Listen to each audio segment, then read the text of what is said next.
Chief Davis, a question for you. We've talked about some of the training here. I'm curious if you're hearing, if you're not hearing anything that you ought to be hearing in terms of what we're doing here in Evanston. But I'm also curious, do we ask too much of the police? When you talk about all this different training, crisis intervention, mental health, everything else, are we asking officers to do too much these days? Well, I would say no, but what has happened is when our social programs were eliminated. So we're talking. This kind of goes into defunding. Mm-hmm. You hear the terminology and the request to defund the police. Well, what happened was there were social services that have already been defunded. And what happened with those social services is now they are falling on law enforcement. Dealing with the homeless, dealing with the mentally ill, dealing with substance abuse issues. We're just cut that way. We're going to do what we have to do to serve our communities. But when those social service programs were defunded, those now services fell primarily on law enforcement. And once again, we adapt and conquer. We keep going. We train our officers to try to equip them as best we can. But what hasn't happened is with the added responsibility, we didn't get added funding.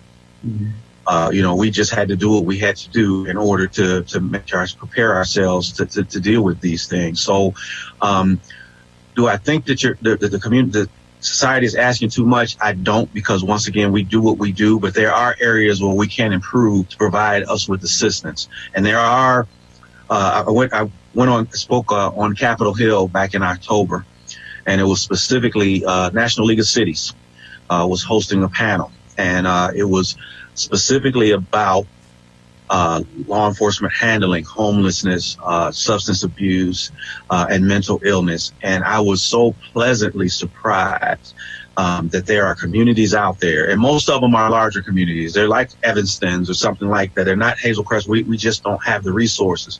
But there are communities out there that are being proactive, that have people on their payroll that, when a dispatcher gets a call of a certain type, if it's found that it's somebody in mental crisis, they got specialists that will respond. The police won't respond. If it's a homeless person, if it's something dealing with hey, there's some people sleeping under the bridge or whatever the case may be, they've got specific people. And while we do get training, a 40-hour class is not going to equip us as well as somebody who is a professional that deals with these circumstances every day, all day.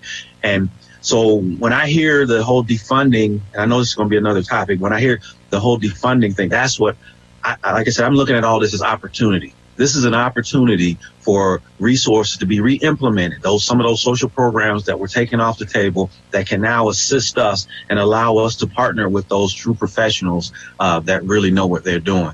And as far as the training, what you guys are doing or may not be doing, Chief Cook is, as far as he walks on water. That's how much I respect and admire that guy.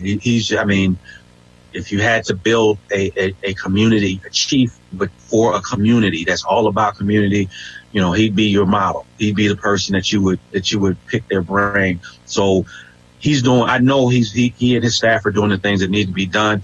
But just one thing that's important for the viewers to know, that in addition, a couple of years ago, in addition to it, and Chief Cook was instrumental in some of this stuff too, in addition to our annual use of force, a percentage of that use of force has to be scenario based.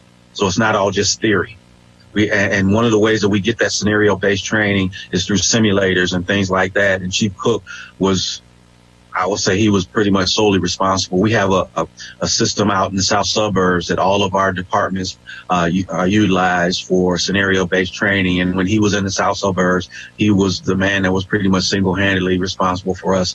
I think it was almost $1 million system, and he was responsible for us obtaining that. So you guys are in great hands.